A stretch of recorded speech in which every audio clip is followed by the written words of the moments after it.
Пред еден месец представници на синдикатот и менаџментот на Паркинзи ги договориле активностите за санација на наплатниот пункт во подземниот паркинг Гоце Делчев, а кои, како што рекоа на денешната средба, треба да започнат во почетокот на септември. Затоа велат дека се изненадени и затекнати од според нив избрзаната реакција и револтот кој го искажа вработен во текот на вчерашниот ден. На состанокот ја договоривме динамиката со која ќе се работи на реконструкција и санација на објектот. Станува збор за повеќе зафати, па затоа идеален термин е септември.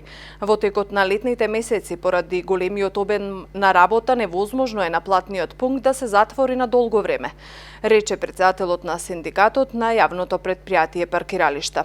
Директорот Митко Бујуклиев појасни дека согласно планираниот буџет целосно ќе го сменат ламинатот во објектот. Со специјални машини на водена пареја ќе се отстрануваат наслагите од прозорците и зидовите, а ќе се обновува тековно и инвентарот.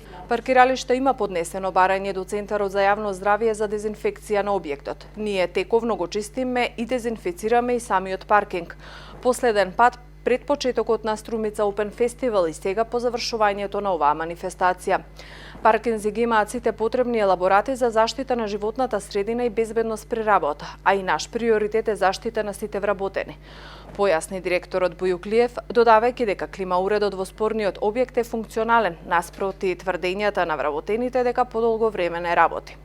Вчера вработени во наплатниот пункт на подземната гаража Гоце Делчев се пожалија од лошите услови за работа во објектот, каде што рекоа дека работат на плюс 50 степени при неподнослива смрдеа и нечист воздух.